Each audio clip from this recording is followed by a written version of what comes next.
today I have invited two distinguished professors of international relations, one from Pakistan, Quaid-e-Azam University, Islamabad, and second from India, Jawaharlal Nehru University, New Delhi.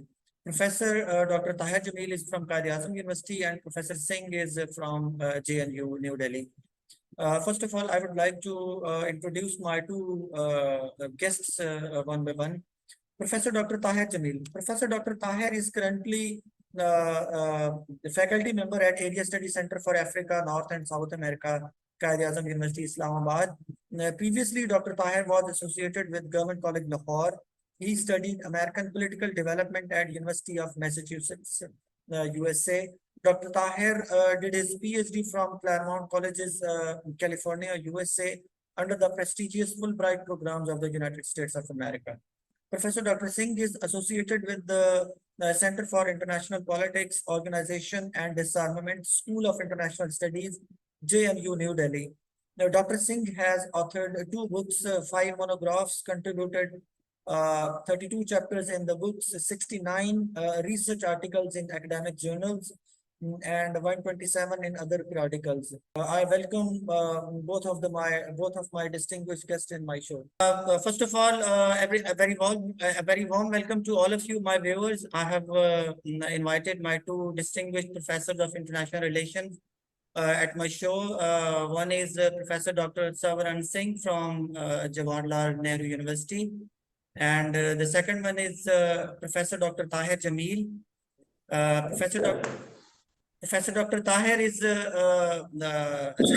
assistant professor at Area Study Center for Africa, North and South America here at Quaid-e-Azam University. Thanks a lot for joining me, you both of you, sir. आदाब और शुक्रिया अपने programme में मुझे शामिल करने के लिए। मुझे बहुत खुशी है कि आपसे मैं बात कर पा रहा हूँ। Sir, thanks a lot, sir. Sir, Dr. Tahir, thanks to you as well. I appreciate for your invitation and letting me have interaction with Dr. Sawaran. So I appreciate. I'm really obliged. Sir, thank you. Sir आप दोनों को basically अपने channel पे invite करने का basic purpose ये था, जिस तरह के दुनिया में चेंजेस आ रही हैं इंटरनेशनल रिलेशंस के हवाले से, और जैसा कि दुनिया अभी व्हाट आई परसीव के मल्टीपोलर वर्ल्ड की तरफ जा रही है और every state is trying to protect its own interest, तो यूएस और इंडिया को we can't ignore what I think in international arena में की जब हम बात करते हैं, तो यूएस और इंडिया के हवाले से के इमर्जिंग रिलेशनशिप के हवाले से मेरी ये कोशिश है कि आप दोनों मेरे व्यूअर्स को एनलाइटन करें, अपने अपने कुछ ख्यालात का इजहार करें। और प्रोफेसर सिंह, मैं आपसे स्टार्ट करना चाहूँगा, ये आप क्या देखते हैं कि दुनिया जिस तरफ अभी अपने इंटरेस्ट को प्रोटेक्ट करने के लिए किसी भी हद तक जाने की कोशिश कर रही है, तो इसमें आप, मैं चाहूँगा कि सबसे पहले आप थोड़ा सा एनलाइटन करें मेरे व्यूअर्स को कि यूएस और इंडिया इस टाइम कहाँ पे खड़े हुए हैं, क्या कोई स्टेलमेट है, कोई चीज़ें चेंज होते हुए जा रही हैं। अगर हम ब्रिक्स की एग्जांपल लें और यूएस के रशिया के साथ अगर हम ताल्लुकात की बात करें, और इसी तरह और भी काफ़ी सारी चेंजेस आ रही हैं, पाकिस्तान को चाइना के साथ लिंक करने की कोशिश करें, तो इसमें आप यूएस और इंडिया के रिलेशनशिप को कहाँ देखते हैं sir? Over to you sir, professor Singh. मुनसर, सबसे पहले तो आपके जो सुनने वाले हैं, देखने वाले हैं, वो रोजमर्रा अपनी जिंदगी में जैसे देखते हैं कि दुनिया की कनेक्टिविटी बहुत बढ़ गई है। ये केवल नेशन स्टेट्स के हाथ में नहीं है आज के वो किस तरह से रिश्ते बनाएं आपस में, अवाम क्या चाहता है ये उसमें बहुत बड़ा एक तरह से उसका रोल रहता है। चाहे वो पाकिस्तान हो, भारत हो या अमेरिका हो, अवाम का रोल बहुत ज़्यादा बढ़ा है और अवाम की आपस में जो तालमेल है, कनेक्टिविटी है, उसका असर फॉरेन पॉलिसी पे बहुत नज़र आता है।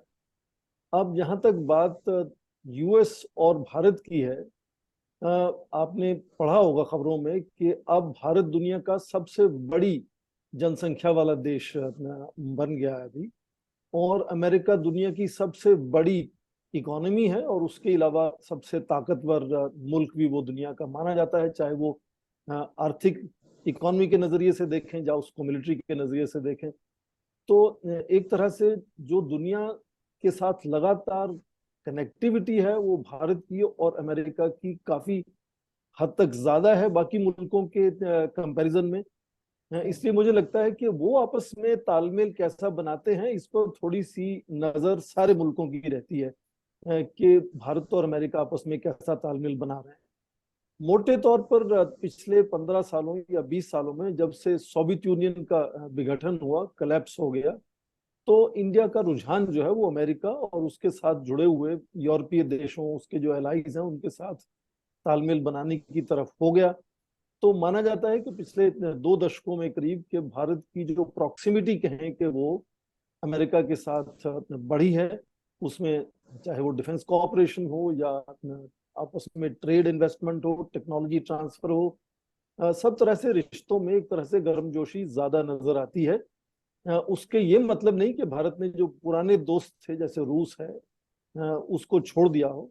तो भारत लगातार वो भी कोशिश करता रहता है। तो आज भारत की जो विदेश नीति है, फॉरेन पॉलिसी को एक प्रोएक्टिव न्यूट्रलिटी के नजरिए से देखते हैं। और आखिरी 10 सेकंड में मैं इस बात का मैं ये जोड़ना चाहूंगा यहाँ कि मिडल ईस्ट एक बड़ी अच्छी एग्जांपल है इसकी। मिडल ईस्ट में जो देश आपस में बात नहीं करते हैं, जैसे UAE, Saudi Arabia, Iran, Israel, वो सारे भारत के साथ सब बात करते हैं। तो ये जो भारत की कोशिश है कि सारे देशों के साथ बातचीत बनी रहनी चाहिए, दोस्ती की कोशिश होनी चाहिए, इसके चलते भारत की जो दोस्ती है अमेरिका के साथ भी बढ़ी है। और उसका ये मतलब नहीं कि पुराने दोस्तों को भारत भूल गया है। सर ब्रिक्स की अगर हम एग्जांपल लें, प्रोफेसर डॉक्टर ताहिर, मैं आपकी तरफ आना चाहूंगा। सर जैसे ब्रिक्स में सर ब्रिक्स की जैसे हम बात करते हैं, इंडिया ब्रिक्स में एक एक्टिव पार्टनर के तौर पे देखा जा रहा है। और आपके ख्याल में सर ये ब्रिक्स का इंडिया को ज्वाइन करना और इंडिया का ब्रिक्स को ज्वाइन करना, इन दोनों में, इसमें आपको सर लगता है कि इससे कोई इंडिया और अमेरिका के कुछ ताल्लुकात में कोई सॉर्ट ऑफ एक शर्त मोहरी पाई जाएगी, या कोई दोनों स्टेट एक दूसरे के, आपको नहीं लगता इससे एक तासुर जा रहा है कि अमेरिका इंडिया बेसिकली अपनी फॉरेन पॉलिसी को शिफ्ट करने की कोशिश कर रहा है? इसको आप दूसरे अंदाज से देख सकते हैं कि हमारा एक प्रॉब्लम यह है कि हम एक ही कॉन्फ्लिक्ट प्रॉन है, तो हम कॉन्फ्लिक्ट के सेंस में देख सकते हैं। हो सकता है इंडिया ब्रिक्स को अमेरिका के करीब लाने का बायस बन, ये भी एक बहुत बड़ा पॉइंट ऑफ व्यू है जिसको हम अक्सर इग्नोर कर देते हैं। लेकिन मेरा अपना जो नुक्ता नजर है वो ये है कि इंडियन फॉरेन पॉलिसी को जो मैं देखता हूँ ओवर द टाइम, वो मेरे नजदीक काफी हद तक क्या हो गई है, वो इंडिपेंडेंट हो चुकी है। आपको आवाज आ रही है मेरी? जी जी सर आ रही है। Professor Singh, are you hello listening? जी आई कैन हियर। आपको आवाज आ रही है? जी सर आ रही है। जी हजूर, हेलो, बिल्कुल आ रही है। अच्छा। जी आपकी तो इसको आवाज मैं ताहिर इस ठीक आ रही अंदाज से देखना चाहूंगा कि इंडिया की जो फॉरेन पॉलिसी अगर मैं कभी भी देखूं, आप जस्ट आफ्टर द इंडिपेंडेंस आप बात आगे लेके चले, तो वो जो नॉन अलाइनमेंट मूवमेंट थी, इंडिया ने कोशिश किया है तमाम मुल्कों के साथ उसके ताल्लुकात बेहतर है।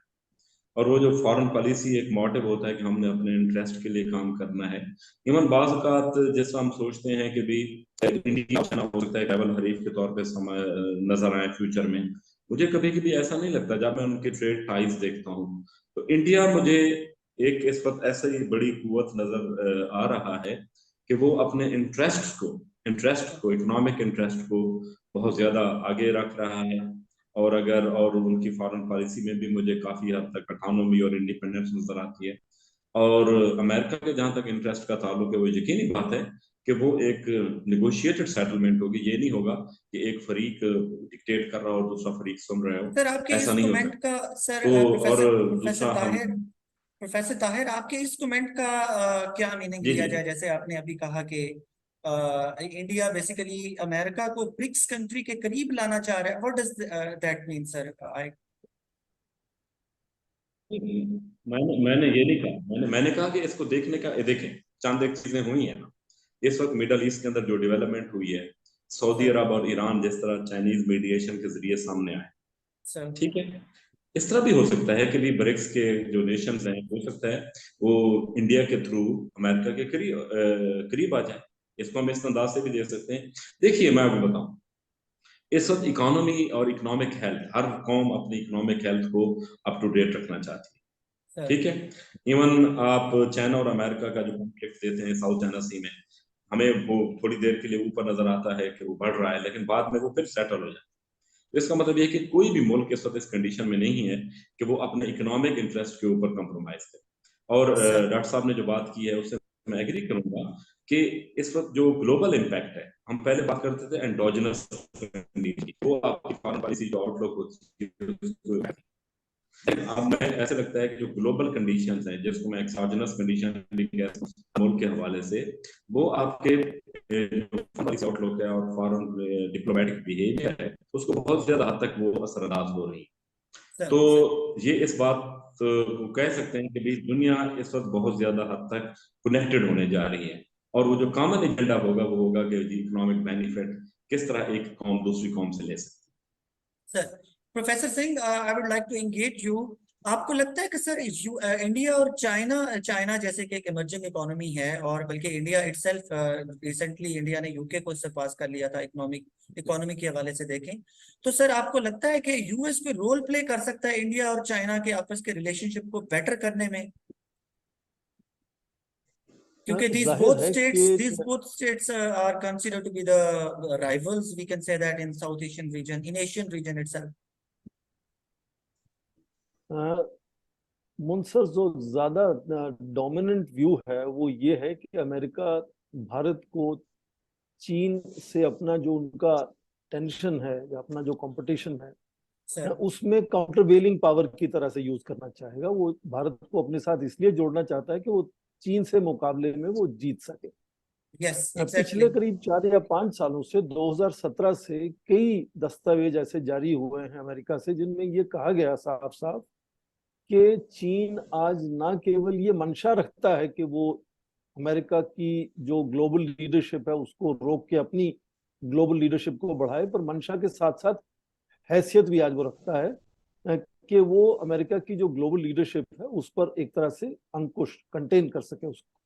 तो इसीलिए वो भारत को अपने साथ जोड़ना चाहता है। पर आपने मुनसर ठीक कहा कि अमेरिका एक तरह से लिप सर्विस के नजरिए से देखें तो ये भी कभी कहता है, खासकर जो पहले वाले राष्ट्रपति डोनाल्ड ट्रंप थे उन्होंने 3 बार खुलकर ये बात कही कि भारत और चीन के बीच में वो मेडिएशन करना चाहते हैं ताकि आपस में ताल्लुकात अच्छे हो जाएं इनके। तो भारत ने तीनों बार साफ कर दिया कि किसी भी हमारी जो बायलैटरल रिलेशन है चीन के साथ हो या पाकिस्तान के साथ, उसमें किसी तीसरी नेशन की हमें जरूरत नहीं है मेडिएशन करने की, हम अपनी बात अपने आप सीधे कर सकते हैं। यस तो यस यदि एक तरह से लिप सर्विस हुई भी है मेडिएशन की तो भारत ने उसको मना कर दिया है कि मेडिएशन नहीं चाहिए। पर मोटे तौर पे चीन और भारत दोनों देखें कि बहुत बड़ी जनसंख्या वाले देश हैं, करीब 140 करोड़ दोनों तरफ हैं, और उससे जो तीसरा सबसे बड़ा मुल्क है वो अमेरिका उनसे 1/4 हिस्से का केवल है। तो बड़ी जनसंख्या का मतलब आज ये है कि बड़ी जनसंख्या बहुत प्रोडक्टिविटी को आगे बढ़ा सकती है। तो इसी के चलते चीन की आज जो जीडीपी है वो 18 ट्रिलियन डॉलर है, हालांकि भारत की करीब करीब 3.2 है, 3.2 ट्रिलियन डॉलर है। तो ये जो आज हम कहते हैं कि भारत की जो इकोनॉमी है वो बड़ी इकोनॉमीज में से, आपने जिक्र किया 5वीं बड़ी इकोनॉमी भारत है, बड़ी इकोनॉमीज में से सबसे तेजी से बढ़ती हुई इकोनॉमी भारत की है। तो जाहिर है कि चीन और भारत का जो एक तरह से राइज है एज एशियन लीडर्स या ग्लोबल लीडर्स, वो उनमें कुछ ना कुछ नई नई अड़चने खड़ी करता है, और कुछ भी हमारी पुरानी अड़चने भी हैं, जैसे बॉर्डर की प्रॉब्लम है भारत चीन में, तो कुछ पुरानी मुश्किलें हैं जो कोशिश कर रहे हैं कि सुधर जाए, नहीं सुधर पा रही हैं, और कुछ नई मुश्किलें उसमें ऐड होती जा रही हैं, क्योंकि दोनों का जो एक तरह से राइज हो रहा है तो वो दोनों का इंटरफेस रीजनल लेवल पे ग्लोबल लेवल पे होता है, इकोनॉमिक रिलेशनशिप बड़ी बड़ी है। अक्सर चीन सबसे बड़ा ट्रेडिंग पार्टनर होता है हिंदुस्तान भारत का। तो वो जो नई चीजें उभर के आती हैं, चाहे वो इकोनॉमिक रिश्ते हों या फिर वो रीजनल इक्वेशंस हों, उससे और नई कई चीजें उभरती हैं जो अपने आप चैलेंज बनाती हैं। तो ये रिश्ते आपस में कुछ हद तक तनाव में रहेंगे, पर फिलहाल दोनों ने, चीन और भारत ने, अच्छा मैनेज किया हुआ है, कोई बहुत बड़ा नुकसान नहीं किया एक दूसरे का। टेंशन है पर उसको मैनेज भी किया हुआ है। मुझे उम्मीद है इससे कि शायद वो मैनेज करते रहेंगे और कोशिश करेंगे कि ये चीज इतनी ना बढ़ जाए कि उनकी जो डेवलपमेंट का कोशिश है अपना, उस पे रुकावट आए। सर प्रोफेसर ताहिर, आपसे मैं थोड़ा सा एक मजीद आपसे इनलाइटन होने चाहेंगे। जैसे यूएस और इंडिया के हम रिलेशनशिप की बात करते हैं, एवरीबॉडी नोज के साउथ एशियन कॉन्टेक्स्ट में अमेरिका और इंडिया एक दूसरे के क्लोज हैं। प्रोफेसर सिंह ने भी ये बात मेंशन की। लेकिन सर अगर हम हिस्ट्री थोड़ी सी देखें, मिसाल के तौर पे अगर हम गलवान वैली का जो इंसिडेंट है उसको देखें, उसमें कोई अमेरिकन कोई लिप सर्विस तो आ जाती है कि थोड़ा सा कंडेम कर लिया या इस तरह कुछ बोल दिया, बट ओवरऑल कोई चाइना को कोई ऐसी एज सच कोई जैसे होता है ना कि थ्रेटनिंग कॉल होती है या इस तरह का एज सच अमेरिका का कोई खास कोई ऐसा कोई कमेंट नजर नहीं आया। बिल्कुल इसी तरह अगर हम यूक्रेन क्राइसिस की बात करें, उसमें इंडिया ने वोटिंग जैसे हुई थी फेवर में या अगेंस्ट में, इंडिया ने उस वोट को यूक्रेन के कॉन्फ्लिक्ट के कॉन्टेक्स्ट में उसको अब्सटेन कर दिया था। और तो आपको सर ये लगता है कि बेशक ये डिक्लेयर ना करें या इसको इसका इजहार ना करें, but there is something wrong between the it looks there is something wrong between the India and US, कि थोड़ा बहुत कोई हमें कोई सर्द बहरी इसमें नजर आ रही है। तो इसमें सर आपको लगता है कि ये दोनों स्टेट एक दूसरे से अभी दूर होती जा रही हैं, या इस पे थोड़ा सा अगर आपका कोई व्यू पॉइंट मिल जाए तो? देखिए, मैं आपको एक बात बताऊं, अमेरिका समेत पूरी दुनिया जो है, एक्सेप्ट रशिया और यूक्रेन में जो कुछ हो रहा है, इवन किसी हद तक मैं चाइना के बारे में भी कह सकता हूँ, वो कॉन्फ्लिक्ट से बच रहे हैं। ठीक है, रीजनल इकोनॉमिक कंपल्शन इतनी ज्यादा हो चुकी हैं कि उन्हें एक काफी अरसे तक के लिए सस्टेनेबल ग्रोथ चाहिए, और इस दौरान कोई भी एंटेंगलमेंट इस किस्म की कॉन्फ्लिक्ट्स के अंदर या इस किस्म के बॉर्डर स्क्रिमेशेस के अंदर ना, वो उनको इकोनॉमिकली बहुत कास्ट करेगी। बाकी जहां तक चाइना और इंडिया का इशू, यूनाइटेड स्टेट्स का इशू है कि जब वो बॉर्डर क्राइसिस के साथ पेश हुआ था, तो उसमें भी एक मैं समझता हूँ कि एक बहुत बड़ी जो बात की जाती है कि क्योंकि सिचुएशन थोड़ी देर के लिए आई थी, फिर उसके बाद इतनी प्रेस इफेक्ट नहीं हुई, लेकिन ये उसके अंदर मैसेज वगैरह चीजें दे दी जाती है। और दूसरी और चीज जो आपने की कि चाइना के साथ यही बात है कि इंडियंस अपना बायलैटरल जो होता है वो करते रहते हैं, और काफी सारे बॉर्डर कॉन्फ्लिक्ट्स भी हैं, लेकिन अभी तक वो कॉन्फ्लिक्ट्स इतने ज्यादा ऊपर नहीं गए कि भी इंटरनेशनल लेवल के ऊपर उनके ऊपर डिस्कशन। और दूसरा जो आपने यूक्रेन के बारे में कहा, यूक्रेन का इशू भी काफी ट्रिकी बन गया, और ऐसा ऐसा उसके हालात भी मुझे नहीं लग रहा कि ठीक हो रहे हैं। Sir we have only 5 minutes. Professor Singh, मैं आपके आपसे थोड़ा सा एक मजीद एक कमेंट लेना चाहूंगा। सर ये जैसे हमने देखा कि ब्रिक्स कंट्रीज में उसमें इंडिया एक एक्टिव पार्टनर के तौर पे आ रहा है। सर आपको लगता है कि सर ये जो करेंसी अभी इंडियन करेंसी या ब्रिक्स कंट्रीज अपनी एक करेंसी लॉन्च करने जा रही हैं, जो कि ऑल्दो के मटेरियलाइज नहीं हुआ, पहली बात तो ये है कि आपको लगता है कि ये ब्रिक्स कंट्रीज ये कर पाएंगे, ये डॉलर को compete कर पाएंगे? दूसरा, अगर ये अपनी करेंसी सर लॉन्च करते भी हैं अपनी ट्रेड के हवाले से, तो उसमें अब डॉलर को किस हद तक आप नुकसान देख रहे हैं कि डॉलर को किस हद तक नुकसान पहुंचेगा? हाँ मुंतसर, पहले तो जो पिछले 200-250 साल की जो हिस्ट्री है, सर उसमें ऐसा अक्सर माना जाता है कि जो इंटरनेशनल करेंसी जैसे डॉलर है उसकी उम्र अक्सर करीब 1 शताब्दी 100 साल होती है। तो ब्रिटिश पाउंड जैसे पहले था, फिर अब यूएस डॉलर हुआ। सर बीच में यूरो ने कोशिश की कि यूरो एक नई इंटरनेशनल करेंसी हो जाए, जिसमें जैसे जो देश चाहे वो फॉरेन डेट लेते हो या फॉरेन डेट वापस करते हो, फॉरेन ट्रेड करते हो, नेशनल जो रिजर्व्स कंट्रीज रखती हैं, सारे कंट्रीज वो डॉलर में ज्यादातर रखते हैं। तो डॉलर की अहमियत एक तरह से बहुत ज्यादा है। पर उसके साथ साथ ये भी सच है कि पिछले 20 वर्षों में, 2 डिकेड में, 2001 से 2022 तक आप देखें तो जो नेशनल रिजर्व्स हैं दुनिया भर में, उनमें डॉलर का हिस्सा जो है वो 71% से कम होके अब 47% रह गया है। इसका सर मतलब ये कि एक स्पेस बनी है कि यदि कोई दूसरी करेंसी डॉलर को रिप्लेस करना चाहे तो वो शायद पॉसिबल है, हालांकि मुश्किल है, आसान नहीं है, सर बहुत मुश्किल है, क्योंकि डॉलर की जो क्रेडिबिलिटी है, जो उसकी अहमियत है दुनिया भर में, वो बहुत ज्यादा है। ज्यादातर दुनिया आज डॉलर में ट्रस्ट करती है, यूरो भी यस उस पर ज्यादातर डेंट नहीं कर पाया। सर पर उसके साथ ब्रिक्स की जो स्ट्रेटजी है वो ये है कि पहले इंटरनेशनल करेंसी ना शुरू करें, पहले लोकल करेंसीज का यूज करें। तो ब्रिक्स देश आपस में और यस ब्रिक्स के सारे मुल्क दूसरे मुल्कों के साथ जो ट्रेड करेंगे या निवेश करेंगे, इन्वेस्ट करेंगे, वो लोकल करेंसीज में करने की कोशिश करेंगे। तो अभी 19 देशों ने अर्जियां लगा रखी हैं, एप्लीकेशन लगा रखी हैं कि ब्रिक्स के मेंबर बनना चाहते हैं। तो ब्रिक्स के साथ वो जुड़ जाते हैं तो 24 देश तो यही हो जाते हैं, और 24 देश बड़े देश हैं, छोटे नहीं है ये देश। तो उनका यदि आपस में व्यापार, निवेश, रिजर्व्स लोकल करेंसीज में बनना शुरू होता है तो मुझे लगता है कि उसके बाद ये अगला स्टेप हो सकता है कि एक सेपरेट ग्लोबल करेंसी भी शायद ब्रिक्स शुरू कर सकता है। मोटे तौर पर यदि कोई ग्रुप ऐसा आज है जो कभी, जल्दी नहीं पर कभी फ्यूचर में डॉलर को रिप्लेस करने वाली करेंसी बना सकता है, तो आज के टाइम में मुझे लगता है कि ब्रिक्स एक ऐसा ग्रुप लगता है जो ये कर सकता है। संभव है, पॉसिबल है, पर बहुत मुश्किल है। Sir, one last comment by Professor Dr. Tahir Jamil sir.